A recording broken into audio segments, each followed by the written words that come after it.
vamos ao importante assunto desta manhã. O que eu vou passar para você aqui é algo que impactou o meu ministério, minha vida, muitos anos atrás, no momento que eu estava desanimado com a vida cristã, eu estava desanimado com o próprio Deus. E eu espero que o fortalecimento que eu recebi de Deus através do estudo desse texto aconteça na sua vida hoje. Se por acaso você não está tão encorajado, tão animado na sua fé, na luta pelo Evangelho de Cristo. Por isso que eu coloquei o título dessa mensagem no Salmo 2, uma cosmovisão realista e transformadora. Você sabe que cosmovisão é o jeito que você vê e o jeito que você interpreta a realidade ao seu redor. Quando você interpreta as coisas de uma forma pessimista, você fica desanimado. Quando você interpreta de uma forma realista e otimista, você fica encorajado, você fica animado com as coisas. Vamos lá. Salmo número 2. Os cantores evangélicos, poetas, fazem bastante músicas e canções de louvor a Deus em outros salmos, né? Celebrai com júbilo ao Senhor, cantai ao Senhor. Ninguém faz sobre o Salmo 2, porque o Salmo 2 é pesado, ele é realista, ele choca. E eu quero que você seja chocado hoje pela realidade apresentada no Salmo 2, mas que você seja encorajado também. Vamos lá então, vamos nos chocar diante da palavra de Deus. O Salmo começa falando assim: por que se amotinam as nações e os povos tramam em vão? Os reis da terra, eles tomam posição, e os governantes conspiram, unidos contra quem? Contra o Senhor, Deus Jeová, e contra o seu ungido, Jesus Cristo. E dizem: façamos em pedaços as suas correntes, lancemos de nós as suas algemas. Do seu trono, nos céus, o Senhor vê tudo isso, e ele põe-se a rir e caçoar deles. Em sua ira os repreende e em seu furor os aterroriza, dizendo: eu mesmo estabeleci o meu rei em Sião, no meu santo monte. Proclamarei o decreto do Senhor. Ele me disse: tu és meu filho, eu hoje te gerei. Pede-me e te darei as nações como herança, e os confins da terra como a tua propriedade. Tu as quebrarás com vara de ferro e as despedaçarás como a um vaso de barro. Por isso, ó reis, sejam prudentes, aceitem a advertência, autoridades da terra. Adorem o Senhor com temor, exultem com tremor, beijem o filho, para que ele não se ire e vocês não sejam destruídos de repente, pois num instante acende-se a sua ira. Como são felizes todos os que nele se refugiam. O que esse salmo está dizendo que nos encoraja? Irmãos, quando eu aprendi esse salmo, entendi esse salmo, eu estava saindo do seminário, começando uma igreja em São José dos Campos.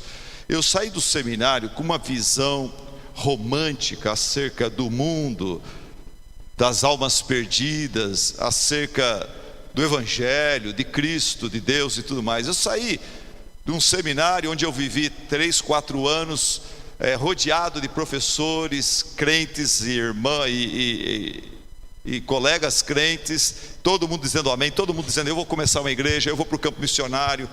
E eu saí de lá com aquela ilusão de que os perdidos com os quais eu ia trabalhar em São José dos Campos, que os perdidos lá de São José dos Campos, eles ansiavam pela luz, eles estavam com fome e sede do Evangelho. Eu, Silas Campos, ia levar o Evangelho para eles. Eu saía do seminário com aquela visão de que eu estava vendo ao longe campos vastos prontos para a colheita, multidões sem luz, sem Deus, aguardando salvação do jovem pastor Silas Campos. Eu achava que era só chegar lá, alugar um salão, começar um estudo bíblico na minha casa, convidar o bairro.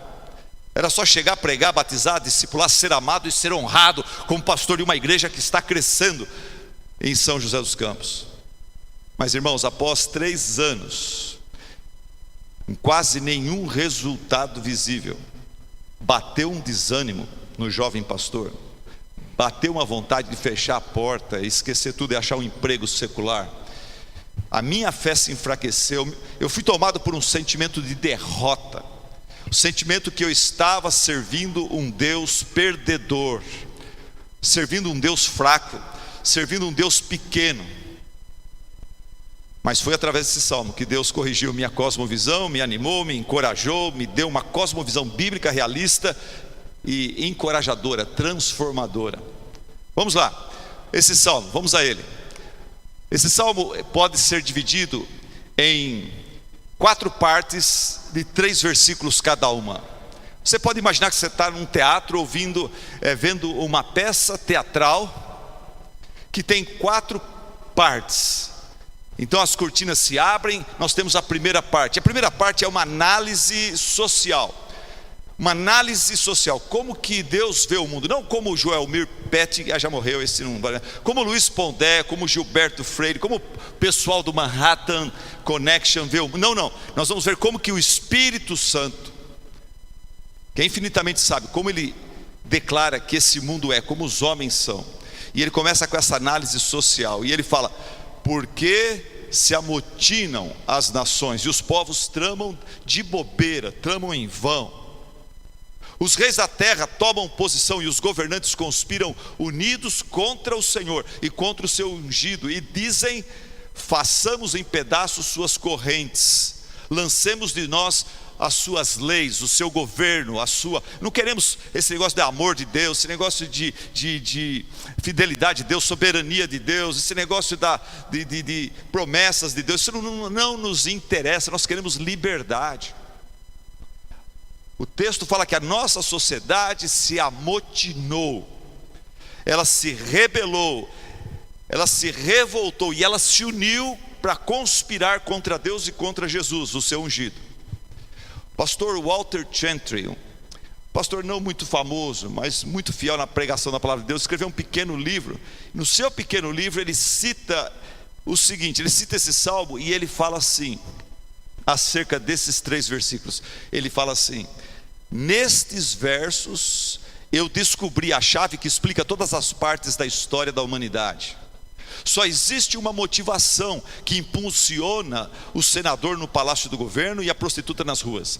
Eu sei o que o homem de negócios da Avenida Paulista e o menor abandonado têm em comum. Eu posso dizer-lhes qual é a força motivadora do professor universitário chinês, do guerrilheiro marxista colombiano, do atleta americano e do artista francês. A maioria deles odeiam a Deus e querem eliminar a figura de Cristo da nossa história. Quase toda a humanidade está engajada nesta rebelião. Isso é chocante ao ponto de parecer inacreditável, mas é a verdade, pois a Bíblia assim o diz. Igreja, hoje pela manhã, através desses 3 versículos, Deus quer que eu e você tiremos da nossa mente aquela ilusão, aquele conceito ingênuo de que o ser humano, o pecador, ele é basicamente bom, ele é inocente, coitado, ele precisa de Jesus. Ele precisa de Jesus mesmo, mas ele não é inocente, ele não é basicamente bom. Aquele conceito ingênuo que fala assim, que o único problema dos homens é o meio, é a ignorância, é a falta de luz. João 3, versículo 19, fala o quê? Que o problema do pecador não é falta de luz, não. O problema do homem caído não é que lhe falta luz, mas é que ele odeia a luz. Ele odeia a luz.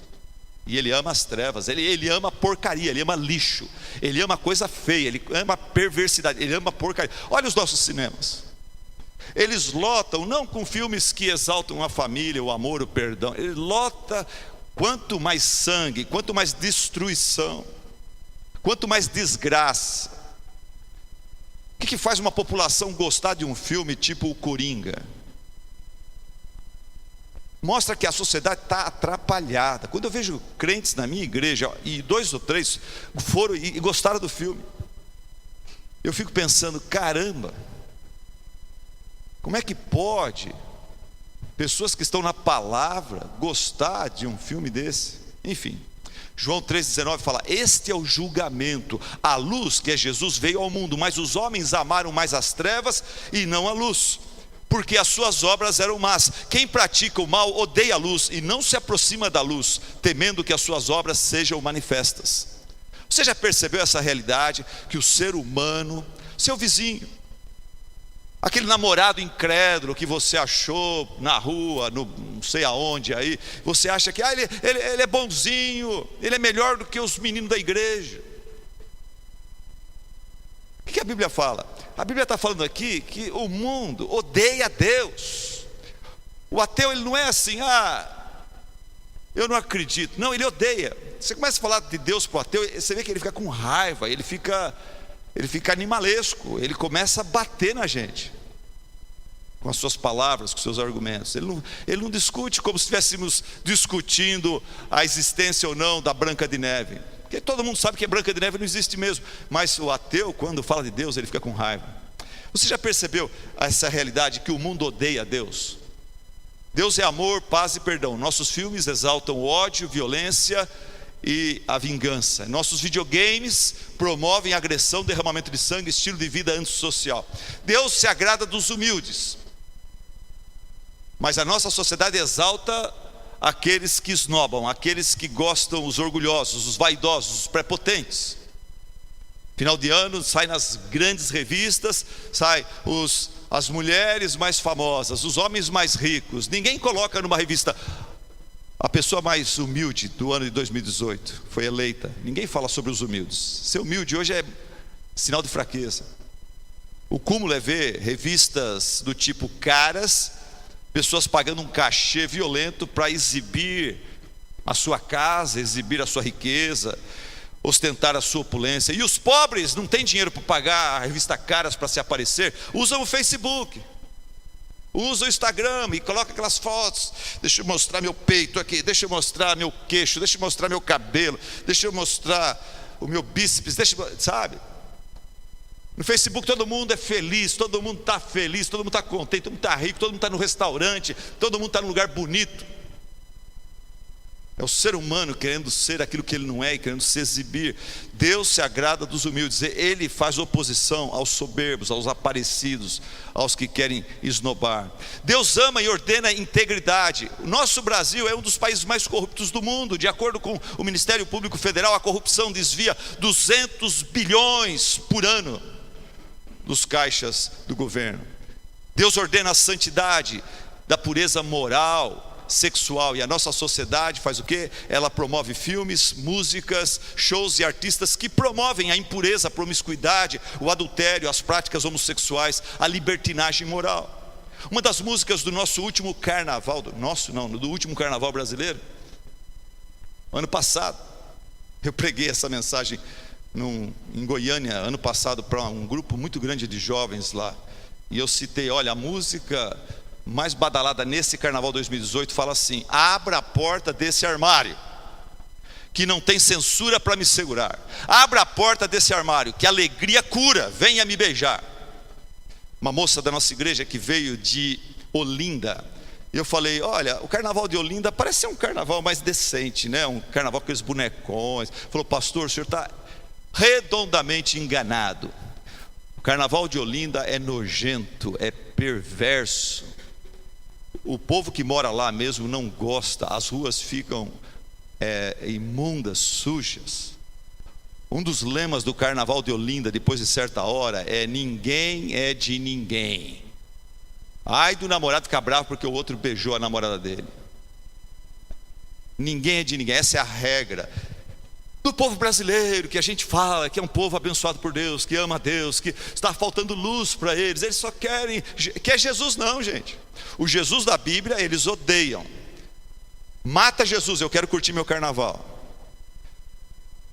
A ordem do dia entre os jovens e adultos é o ficar, é o amor livre, é o sexo sem compromisso, é o morar juntos. E se houver gravidez, mata essa criança.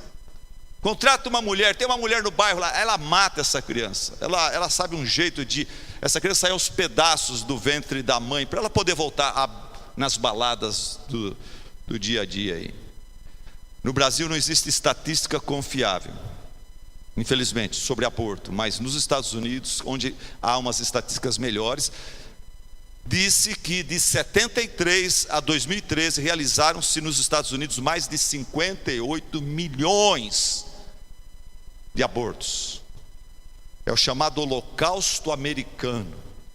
Os americanos falam mal de Hitler, que matou 6 milhões, 8 milhões de judeus, de minorias. Eles mataram 10 vezes mais em abortos. Irmãos, nós somos horríveis. Estamos falando de um país como os Estados Unidos, que é um país pós-cristão, um país que tem o evangelho, teve o evangelho pelo menos, matando suas crianças como as pessoas no passado dedicavam seus filhos a Moloque. A gente acha um absurdo aqueles povos ignorantes sacrificando seus filhos a Moloque. Hoje o pessoal sacrifica seus filhos de uma forma mais silenciosa para poder trabalhar fora. Mas filho não vai me impedir de trabalhar fora. Nós queremos comprar um terreninho, uma casinha, comprar um carrinho zero, nem que for 1.000, mas filho vai atrapalhar. Mata o filho, vamos comprar o carro 1.000. Não é nojento isso, gente? Diante dos olhos de Deus é nojento. Talvez você está tão acostumado que você está falando, esse pastor está muito radical. Você já está calejado com o jeito perverso e pervertido dessa sociedade. Espero que não seja o seu caso. O que o texto bíblico fala? O texto bíblico fala: por que se amotinam as nações e os povos tramam em vão? Os reis da terra tomam posição e os governantes conspiram unidos contra o Senhor, contra o seu ungido, e dizem: façamos em pedaços as suas algemas, lancemos de nós as suas algemas, as suas correntes. A palavra amotinar, gente, usada no texto para descrever o ser humano, os bambambãs da sociedade, eles se unem por uma coisa. Eles não se amam, mas eles se unem contra Deus, contra Cristo, contra os 10 mandamentos, contra o evangelho. A palavra amotinar significa rebelar-se, conspirar, planejar, jurar, confronto, promover uma revolução, uma derrubada de poder. A ideia aqui desses 3 primeiros versículos é de uma multidão de líderes no atletismo, líderes do mundo do show business, líderes de políticos, líderes populares, todos formando uma multidão revoltosa diante do palácio do governo de Cristo, de Deus, gritando e ameaçando a autoridade e o poder dele, falando: nós vamos tirar você daí. Nós queremos derrubar você através da nossa revolução. Agora é legal que o Salmo vai, versículo 4, 5 e 6. Nós vamos para a reação de Cristo, a reação de Deus. Deus, diante essa gritaria lá fora do seu palácio, dos homens, Mick Jagger, Lady Gaga, Bill Clinton, Obama, Lula, todo mundo lá falando: vamos lá, vamos acabar com esse Jesus, vamos acabar com esse Deus, com essa religião, vamos acabar com esse negócio de família, vamos acabar com esse negócio de 10 mandamentos, moralidade. Isso aí já era, Jesus precisa morrer. Qual a reação de Deus dentro do palácio do governo? Ele olha pela janela, vê aquela multidão com armas nas mãos, ameaçando invadir o seu palácio. Qual a reação dele? Eu ficaria tremendo. Mas qual a reação de Deus? Olha que legal, você vê que Deus não está surpreso, Deus não está assustado, Deus não está tomando Rivotril. Olha a reação de Deus: do seu trono, nos céus, o Senhor põe-se a rir e caçoar deles. Em sua ira os repreende, em seu furor os aterroriza, dizendo: eu mesmo estabeleci o meu rei em Sião, no meu santo monte. Irmãos, Deus dá risada da revolta dos homens contra ele. Deus tira um sarro disso. Deus zomba, Deus faz piada, Ele dá gargalhada. Primeiro lugar, o único lugar na Bíblia que eu vejo falando que Deus dá risada. Deus ri. Por que Deus ri, gente? Eu parei para pensar e descobri uma explicação bem profunda para explicar o motivo por que Deus ri da revolta dos seres humanos contra Ele. Meditando sobre esse texto, eu acabei descobrindo, e a história tem a ver comigo mesmo. Quando eu tinha 3 anos e meio, meu pai pastoreava uma igreja na cidade de Junquerópolis, interior de São Paulo. 3 anos e meio. A igreja se reuniu e deu para o meu pai uma perua rural, para ele poder visitar as congregações. A igreja tinha 7 congregações nos sítios. A perua rural tinha que ser traçada, tinha que ser tração nas 4, porque muito barro. O dia que a igreja deu aquele carro para nós, fizemos um culto e tudo mais, quando o pessoal foi embora, obviamente a família foi estrear o carro. Eu queria ir na janela, meus irmãos queriam ir na janela, mas só tinham 4 janelas, uma para minha mãe, para meu pai e para 2 irmãos, nós éramos em 4. Eu briguei, eu era o menor dos irmãos, dos 4 irmãos, eu era o caçula, eu perdi e eu não consegui pegar a janela. E eu comecei a chorar, comecei a resmungar, comecei a fazer manha, perdi a alegria do carro, do passeio. De castigo eu fui colocado no meio entre minha mãe e meu pai, para parar de chorar. Levei um beliscão e fiquei quieto lá. E eu fui, enquanto todo mundo curtiu o carro, o passeio, a janela, eu fiquei ali numa revolta, eu fiquei ali numa amargura contra a família, contra esse carro, contra essa igreja, contra Deus, contra tudo. Quando acabou o passeio, pararam em frente à casa pastoral, abriu a porta e eu pulei. O templo não tinha nem cinto de segurança. Eu pulei e falei: me dá o meu travesseiro. Eu tinha um travesseiro verdinho que eu não largava dele. Peguei meu travesseiro, coloquei nas costas e eu falei para a família, declarei lá de fora, todo mundo olhando para mim assustado: o que está acontecendo com ele? Eu falei: eu estou indo embora, eu vou fugir de casa. Tipo, eu não odeio vocês, eu não quero mais vocês na minha vida, eu vou morar sozinho. E comecei a andar pela calçada, decididamente andar em direção subindo lá, indo para uma avenida perigosa. E o pessoal foi descendo do carro e dando risada, outros ignorando, e meu pai olhando aquilo, meus irmãos rindo de mim e tudo mais, e eu indo embora, me afastando. Daqui a pouco eu dei uma olhadinha para trás assim, eles estavam rindo lá, ninguém fez nada, ninguém veio atrás de mim. Daqui a pouco eu só via risadas. Daqui a pouco o meu pai, eu ouvi a voz dele, tinha uma voz forte, uma voz grossa. E ele falou para o meu irmão mais velho, Sérgio, ele falou: pega aquele moleque, traz aqui agora. O meu irmão veio, correu, veio, ele tinha uns 14 anos, bem maior que eu, bem mais forte que eu. Ele veio, antes dele me pegar e obedecer ao meu pai, ele começou a me acompanhar e olhar no meu rosto, eu nem olhava para ele. E ele começou a falar assim: o que você está fazendo mesmo? Você está indo embora? Você não vai morar mais com a gente? Você vai fugir de casa? E eu não quero saber, bravo, não queria falar com ele. Daqui a pouco, outra vez eu ouvi a voz do meu pai: pega esse moleque e traz aqui agora. Até eu assustei, daí meu irmão me pegou, eu não queria que ele me pegasse, eu estava revoltado, eu queria lutar contra ele, mas ele me pegou de um jeito, irmãos, que eu fiquei com a perninha, o travesseiro e os pezinhos balançando no ar. Meu irmão pegou, me trouxe de um jeito desconfortável e humilhante para os pés do meu pai. E todo mundo ri disso até hoje. Todo Natal a família se reúne, ainda eles dão risada da minha tentativa de motim, de revolução contra a família, de abandonar essa família, de deixar de fazer parte dela. A minha revolução contra a minha família não é nada em termos de ridículo diante dos seres humanos querendo se revoltar contra Deus. Quem é o ser humano? Quem é Bill Clinton? Quem é Trump? Quem são os líderes desse mundo para tentar lutar contra Deus? É ridículo isso aí. Deus tem que dar risada mesmo. É um negócio vergonhoso, vergonhoso. Mas a Bíblia fala que Deus não só ri e caçoa. Os outros versos dizem que Deus fica irado com essa atitude de ingratidão, de idiotice da nossa parte, e na sua ira Ele nos repreende, e em seu furor Ele nos aterroriza. Ira, furor divino. Esse salmo lindo fala sobre ira e furor divino. Isso é politicamente incorreto. Pregar num púlpito de uma igreja batista ou qualquer igreja que for hoje, pregar na internet sobre a ira de Deus, não é. O povo não gosta. O pessoal vai desligar o seu programa, o pessoal não vai vir mais na sua igreja.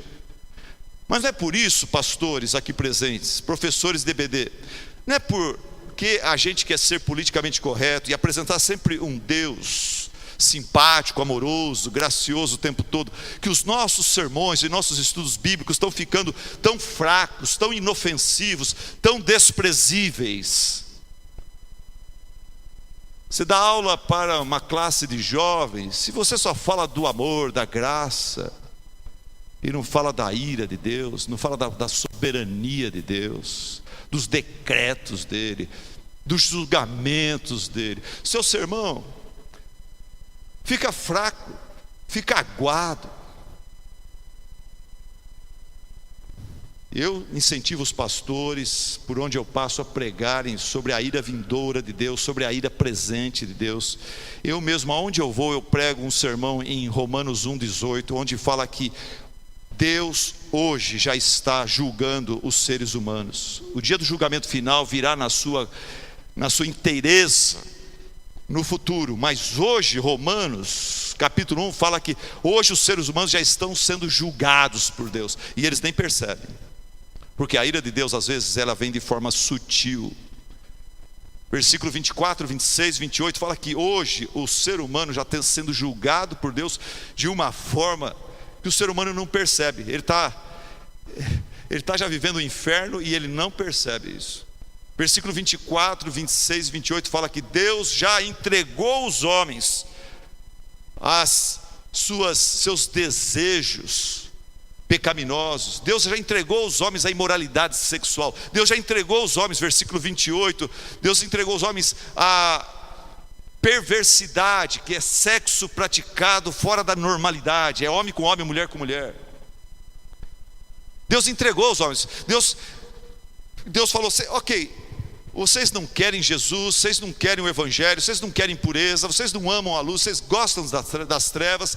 Eu tenho falado, eu tenho buscado, eu mandei meus profetas, vocês os mataram. Eu mandei Jesus, vocês os crucificaram. Eu mandei as igrejas pregar, vocês a rejeitam. Eu mando minha palavra, espalhei minha palavra pelo mundo, estou espalhando, vocês não além. Vocês não querem nada, então eu vou entregar a vocês. Eu vou dar para vocês o que vocês querem. Esse é o pior tipo de castigo que um pai pode dar para o seu filho adolescente. O filho adolescente está desobediente, rebelde, o pai bate, o pai põe de castigo, o pai muda, tira o celular, isso aí é joia, isso aí são castigos abençoadores, isso é castigo leve. Ficar de castigo. Meu pai, eu lembro que uma vez ele mudou de cidade por causa de uma namorada atrapalhada que um dos meus irmãos arranjou. Meu pai mudou de cidade para salvar a vida daquele meu irmão de uma gravidez precoce, de um casamento atrapalhado. Mas o pior castigo que meu pai poderia fazer para aquele irmão é o que Deus está fazendo com a humanidade. Falou: ok, eu sou tonto, você é o espertão, então filho, vai fundo, cara, namora, fica com ela até 4 da manhã, dorme na casa dela, vai lá, faz parte da família dela, toda atrapalhada, toda esquisita, toda problemática, vai lá, casa com ela, tem uns filhos com ela lá, vai filho, vai, depois qualquer coisa você divorcia, vai filho, faz o que você quiser. Esse é o pior tipo de julgamento, de castigo que um pai pode dar para os filhos. E Deus está dando isso para a raça humana agora. Em outras palavras, o ser humano, ele acha que ele está curtindo o pecado. Ele não está curtindo o pecado. Eu sou gay, estou curtindo, Deus está nem aí. Olha, eu fiz isso, eu fiz cirurgia, eu coloquei silicone. Eu sou gay, Deus não está nem aí. Deus aceita todo mundo. Não aceita nada. Não é assim. O que você acha que é liberdade para curtir o que você quer, na verdade é julgamento. É julgamento. Deixa eu pular esse texto aqui. Vamos voltar para a atitude de Deus no Salmo 2, versículo 4 a 6. Deus, em vez de ficar assustado com as autoridades da terra, Ele toma uma posição firme. Qual que é a posição firme que Deus toma? O versículo fala que Ele designa Jesus Cristo para dar fim à rebelião dos homens. Em sua ira ele os repreende, em seu furor os aterroriza, dizendo: eu mesmo estabeleci o meu rei em Sião, no meu santo monte. Deus escolhe, Ele escala Jesus, a pessoa mais poderosa, mais digna, mais sábia e mais capaz que Ele tinha lá no céu, para vir à terra e resolver a crise espiritual. Ele manda o seu rei. Esse meu rei é o seu ungido. Esse meu rei do versículo 6 é o seu ungido do versículo 2. Em Atos capítulo 4, versículo 25 e 26, os apóstolos identificam esse seu ungido do capítulo 2, de Salmo 2, como sendo Jesus Cristo, rejeitado por Herodes, Pilatos, gentios e israelitas. Ok, agora a cortina se fecha, você toma um copo d'água, vai no banheiro, volta, daí o teatro, a peça continua e a cortina se abre outra vez, versículos 7, 8 e 9. O testemunho de Cristo, o testemunho de Cristo. Agora Jesus toma a palavra. O rei que foi escolhido e apontado por Deus para vir aqui e colocar ordens nas coisas, reconciliar todas as coisas com si mesmo, diz Colossenses. O testemunho de Cristo, o que Cristo fala? Para você acordar, leia comigo. E para adorar a Deus, leia a palavra de Deus comigo. Para acordar e para adorar a Deus, vamos lá? Leiamos juntos, como um exército, adorando o Senhor. Palavras de Cristo, vamos lá? Proclamarei o decreto do Senhor, Ele me disse, tu és meu filho, eu hoje te gerei. Pede-me e te darei as nações como herança.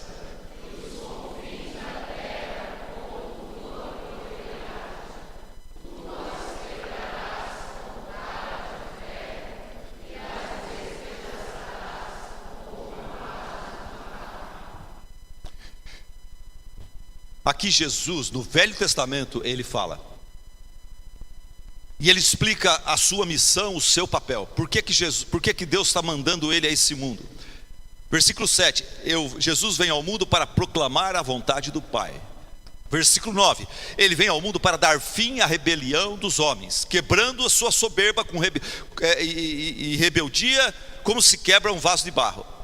Jesus, ao vir ao mundo, meus irmãos, na sua ira santa, ele quebra e destrói os impenitentes. Na sua graça, ele quebranta e reconcilia com Deus os arrependidos. A missão de Jesus, ela tem dois aspectos. É confirmar a condenação dos revoltados, impenitentes, gente que não quer saber de Deus mesmo, não quer nem ouvir o Evangelho, não quer se arrepender, não quer papo com Cristo. Esses ele vem para confirmar a sua condenação. Lembra que em João capítulo 3 fala que quem não crê em Cristo já está condenado e permanece condenado. Jesus não vem a um mundo onde as pessoas são neutras, nem condenadas nem salvas, e quem crê nele vai ser salvo, quem não crê nele vai ser condenado. Não é isso. Eu tinha essa visão errada. João 3 fala que todo mundo já está condenado. Se Jesus não viesse ao mundo, todos nós, pela justiça de Deus, iríamos para o inferno. E ninguém ia reclamar, porque a gente ia saber, pelo menos no final, no dia do julgamento, a gente ia saber que a gente merecia o inferno, como o diabo, os seus anjos merecem o inferno. Nenhum deles reclama que Jesus não morreu por eles. Jesus vem ao mundo para buscar e salvar os condenados, os perdidos. Bom, Jesus então ele vem, de acordo com o versículo 7, Jesus ele diz que ele vem ao mundo para proclamar o decreto do Senhor, Deus Pai. Em Mateus 4,17 fala o quê? Que Jesus, logo no comecinho do seu ministério, ele fez uma coisa que ele fez o ministério todo. Ele começou o seu ministério focado em proclamar o decreto do Senhor. E Mateus 4,17 fala: daí em diante, Jesus começou a fazer o quê? Operar milagres? Não, ele começou a pregar. A gente pega essa ideia que Jesus, a maior parte do tempo, ficava operando milagres. É um equívoco, é porque a gente gosta de milagre. E a gente, qualquer hora que vê a palavra milagre, um milagre acontecendo, a gente foca naquilo e valoriza aquilo. Pregação a gente não quer muito. A gente não gosta muito, a gente não é tão atraído, não chama tanta atenção. Mas daí em diante, Jesus começou e continuou a pregar. E o resumo que Mateus 4,17 dá da pregação de Jesus é essa. O resumo é esse aqui, que Jesus pregava arrependimento. Arrependam-se, pois o reino dos céus está próximo. Arrependam-se. É o decreto do juízo e justiça de Deus. O dia do juízo está chegando. Vocês não têm a menor chance. Não se iludam com a ideia de impunidade, porque o juízo de Deus que está para chegar, está chegando. O juízo de Deus é imparcial, é exaustivo, é abrangente e é certo. Eclesiastes 12 fala sobre isso. Deus há de trazer a juízo todas as coisas, até aquelas que estão escondidas, que o pastor não sabe, que a mulher não sabe, que o marido não sabe, que o tesoureiro da igreja não sabe. Um dia, grande telão, Deus vai mostrar você fazendo aquelas coisas, pensando aquelas coisas que não deveria. Arrependam-se, o dia do juízo está chegando. Vocês não têm a menor chance. Esse é o decreto que Jesus veio pregando da parte do Pai, decreto de juízo e justiça, mas é um decreto também de graça e misericórdia. Arrependam-se. Deus está dando uma chance para vocês. Arrependam-se, deixem a rebeldia, voltem-se para Deus, se aproximem dele, ele se aproximará de vocês, ele os regenerará, ele os perdoará, ele os justificará. E é interessante que esse negócio de que Deus perdoa nossos pecados mediante a fé em Cristo, que Deus nos salva, nos justifica, nos santifica, isso daí não é uma ilusão, não é um papo teológico, não é um papo religioso furado.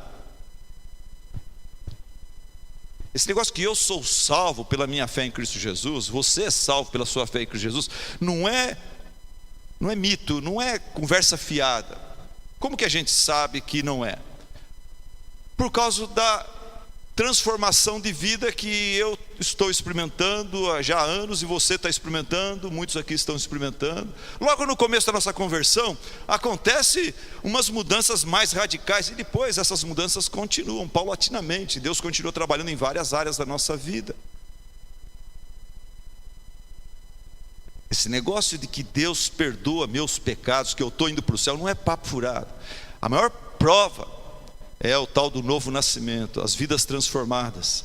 O novo nascimento e a regeneração que a gente experimenta, se tornando uma nova criatura, um novo marido, um novo pai, um novo cidadão, é prova visível das bênçãos invisíveis, do perdão, da justificação. Nas igrejas pelas quais eu passei, como filho de pastor, depois como pastor, está cheio de crente capenga, crente fraco, crente nominal. Mas nessas igrejas eu não posso deixar de ver muitos crentes verdadeiros, muitas irmãs fiéis a Deus, pessoas que eram verdadeiros gadarenos perturbados, totalmente regenerados e transformados em adoradores calmos e ajuizados. Na minha igreja tem lá um cara que era um Zaqueuzão, homem que ganhou a vida na corrupção, mas Deus o alcançou e o transformou num crente honesto, trabalhador. Na minha igreja já vi Saulos violentos sendo transformados em pregadores dedicados, Raabes promíscuas em esposas e servas fiéis do Senhor, esposas com nome de família, que casam e levam uma vida casta, bonita, diante do seu marido, diante de Deus. Nas igrejas estão cheias de apóstolos covardes, transformados em mártires corajosos.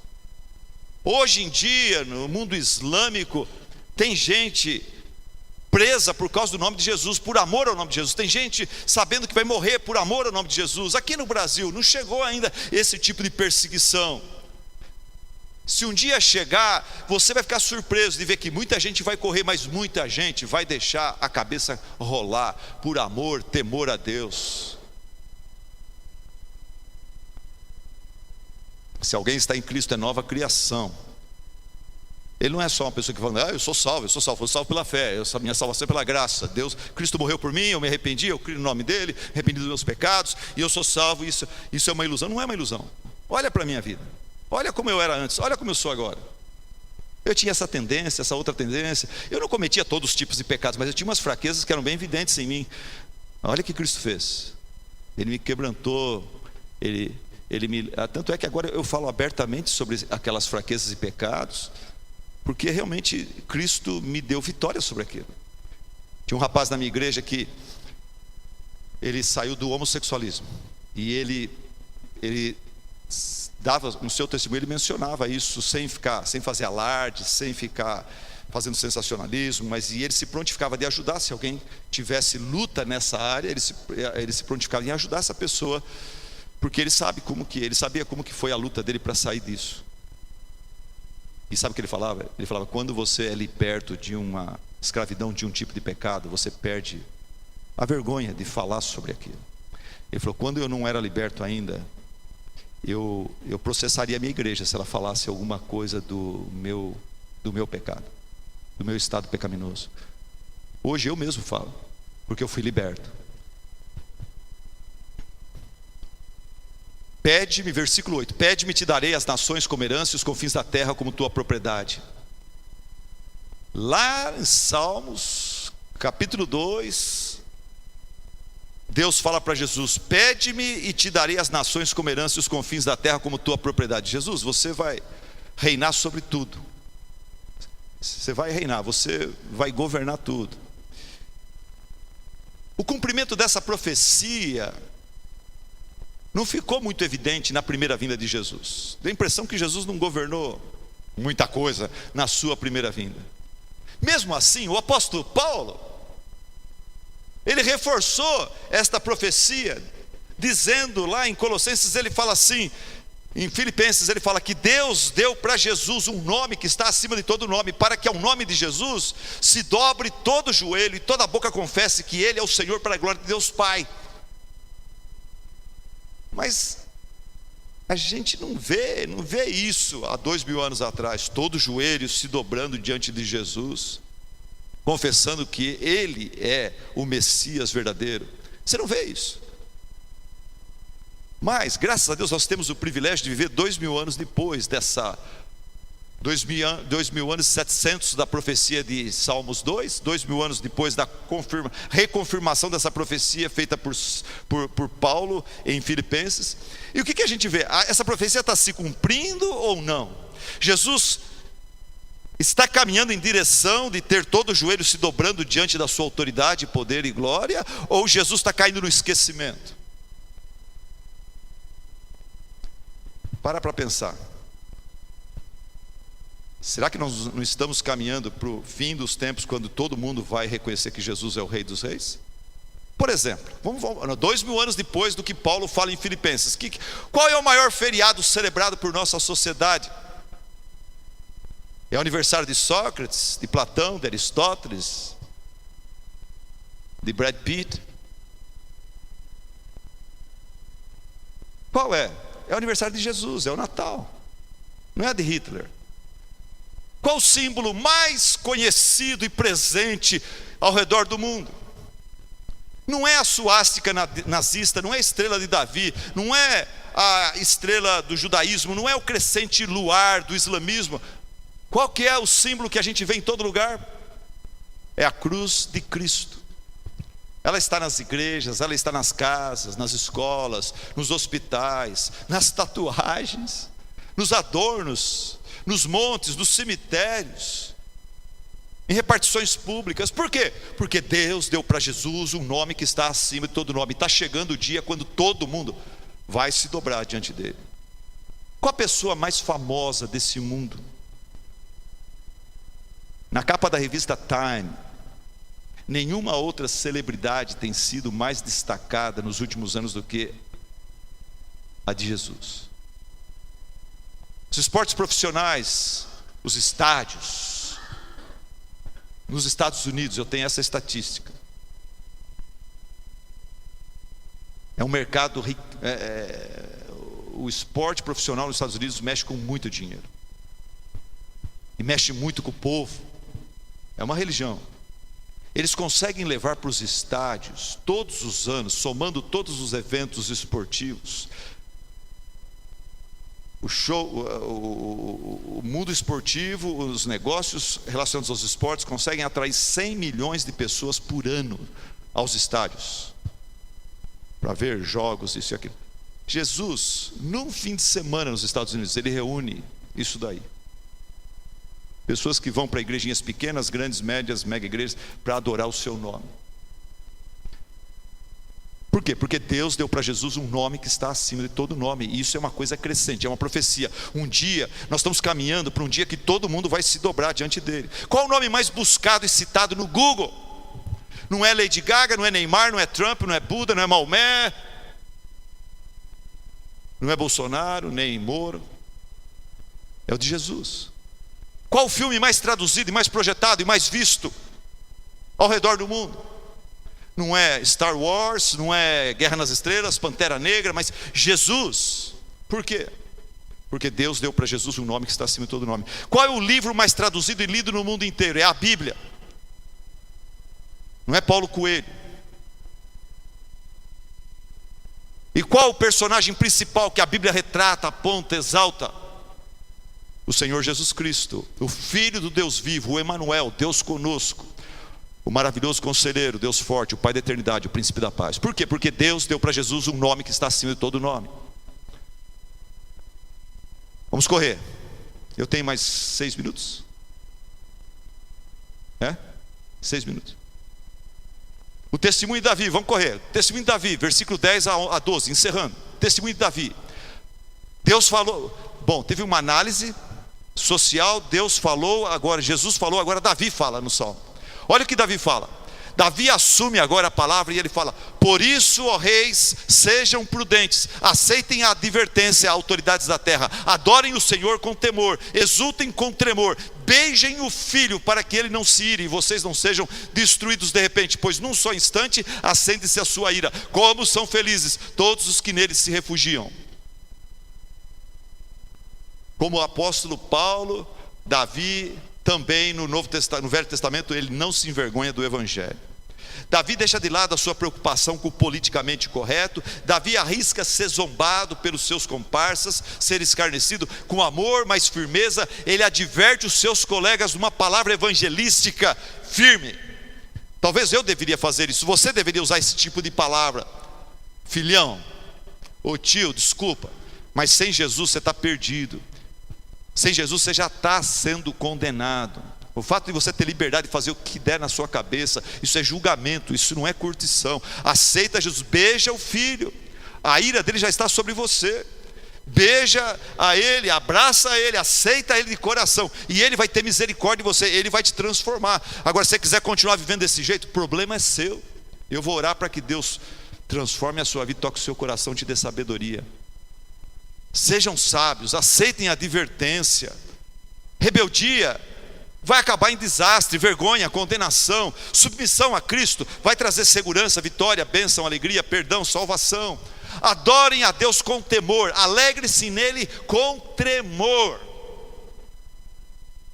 Irmãos, Deus é maravilhoso demais para ser adorado de qualquer jeito, como se o culto a ele fosse um show, como se o culto a ele fosse uma coisa para a gente descontrair, relaxar e curtir. Deus é maravilhoso demais para ser adorado levianamente. Adorem a Deus com temor, alegrem-se nele com tremor. Não brinca com as coisas sagradas. Na hora do culto não é hora de ficar fazendo gracinha, piada se aparecendo. Não é hora de ficar, desconversando. No nosso culto lá eu enxuguei bastante. Eu falei, gente, eu faço questão dos 4 pastores participar do culto. Se um faz a abertura, o outro faz o momento de oferta, o outro faz a leitura bíblica, o outro prega, o outro encerra o culto. Mas eu falo, gente, não precisa chegar lá, nós estamos cultuando a Deus. Não precisa chegar lá e falar, bom dia, gente, tudo bem? Aqui sou eu, pastor fulano de tal. Não, o culto não é para você. Nós estamos cultuando a Deus. Foca em Deus. Vai para aquela palavra. Acabou de cantar um hino que fala da majestade do Senhor. Destaca mais alguma coisa sobre isso e emenda para a próxima parte. Leva todo mundo a olhar para o Senhor. Beijem o Filho, diz o texto. Beija o Filho. Demonstre um gesto para com Jesus, um gesto de admiração, de submissão. Trate Jesus como ele merece ser tratado, como um rabi, um senhor. Submeta-se à sua autoridade, siga suas ordens, suas palavras, abrace sua graça, seu perdão, seu amor. Não sejam tolos. Pare de lutar contra aquele que é invencível. Beijem o Filho para que ele não se ire e vocês não sejam destruídos de repente, pois num instante acende-se a sua ira. É triste o exemplo de tantos homens prepotentes que rejeitaram o senhorio de Cristo. Eu passo para vocês aqui alguns exemplos da história, rapidamente. John Lennon, alguns anos depois de dar uma entrevista a uma revista americana, ele disse: o cristianismo vai se acabar, vai se encolher, vai desaparecer. Eu não preciso discutir sobre isso, eu estou certo, Jesus era legal, mas suas disciplinas são muito simples. Hoje nós os Beatles, somos mais populares que Jesus Cristo. Lennon, depois de ter dito isso, de que os Beatles estavam mais famosos que Jesus, ele recebeu 5 tiros de um dos seus fãs. Tancredo Neves, na ocasião da campanha presidencial, ele disse que se ele tivesse 500 votos do seu partido PDS, nem Deus o tiraria da presidência da República. E os votos ele conseguiu, mas o trono lhe foi tirado um dia antes dele tomar a posse. Leonel Brizola, no ano de 1990, quando houve uma outra campanha presidencial, ele disse que ele aceitava até o apoio do demônio para se tornar presidente. E a campanha, quando acabou, chegou ao fim, apontou Collor como presidente e não mostrou Brizola nem em segundo lugar. Cazuza, em um show no Canecão, Rio de Janeiro, ele deu um trago em um cigarro de maconha, soltou a fumaça para cima de forma irreverente e disse: Deus, essa é para você. E pouco tempo depois, morreu de AIDS aos 32 anos. Marilyn Monroe foi visitada pelo pastor Billy Graham, durante a apresentação de um show dela. Ele, um pregador do evangelho na época, havia sentido dirigido pelo Espírito Santo àquele lugar para pregar para Marilyn. Porém ela, depois de ouvir a mensagem do evangelho, disse para o pregador: eu não preciso do seu Jesus, muito obrigado. Uma semana depois foi encontrada morta no seu apartamento. O Titanic, na ocasião em que foi construído, apontaram-no como o maior navio de passageiros da época. No dia de entrar em alto mar, um repórter fez a seguinte pergunta para o engenheiro naval que o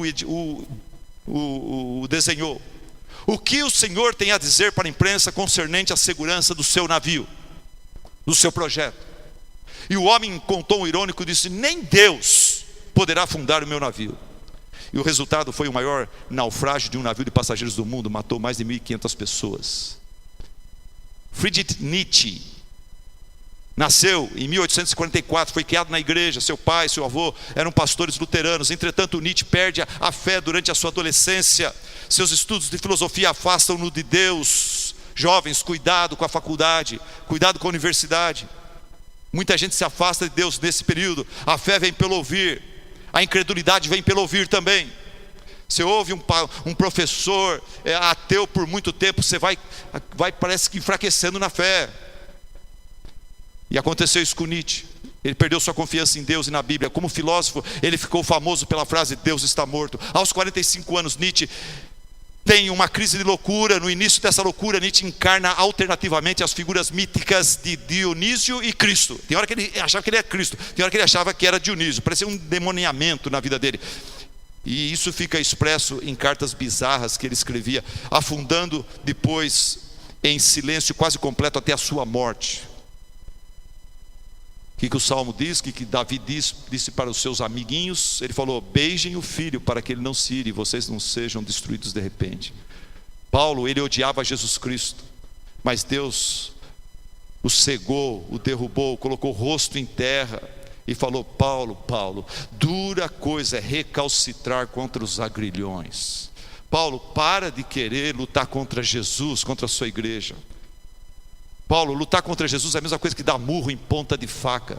Você não sai ganhando da faca, você sai todo cortado e navalhado. Por quê? Porque Jesus é invencível, é indispensável, é imprescindível, é incomparável. É impossível ir contra Ele e se dar bem. Irmãos, o nosso Deus não é um Deus fracassado, não é um Deus fraco. A rebelião dos homens contra Ele é grande e intensa, mas o nosso Deus continua assentado no seu trono, alto e sublime, governando soberanamente todos os moradores da terra. O próprio Nabucodonosor falou: o seu domínio é o domínio eterno, o seu reino dura de geração em geração. Todos os povos da terra são como nada diante dele. Ele age como lhe agrada, ninguém é capaz de resistir à sua mão. E diante do nosso tempo avançado, eu vou parar por aqui. Vamos orar, irmãos? Baixe sua cabeça, feche seus olhos. Querido e amado Deus, obrigado por todos que aqui estão e já se renderam aos teus pés, humildemente, quebrantadamente, Senhor, tocados pelo teu Espírito, entenderam o teu Evangelho, que começa com a má notícia de que nós não prestamos, que nós somos pobres e miseráveis pecadores, mas que nós temos em Cristo um Salvador, um irmão mais velho, maravilhoso, perfeito, todo-poderoso, e que nos ama ao ponto de morrer na cruz em nosso lugar, pelos nossos pecados. e Ele estende a sua mão forte e poderosa, sua mão graciosa a nosso favor. Obrigado, Pai, por todos aqui que já aceitaram pela fé a salvação pela graça que Cristo nos oferece. Senhor Deus, ajuda-nos, Pai, a ver que nós não estamos, Pai, num mundo perfeito. Não estamos, Pai, num mundo doente. Não estamos, Pai, num parque de diversões. Esse mundo é terrível, Senhor. É tenebroso. Nós estamos numa grande guerra espiritual, onde os homens odeiam o Senhor e pelo Senhor estão sendo julgados. Mas há uma porta de saída do Teu Evangelho. Ajuda-nos, Pai, a pregar esse Evangelho, a não se envergonhar, de desafiar as pessoas a respeitar a Cristo, a ouvir a palavra de Cristo, a vir a Cristo e aceitar a sua proposta de graça e perdão, antes que seja tarde demais. É em nome de Jesus que nós assim oramos, pedimos e te agradecemos. Amém.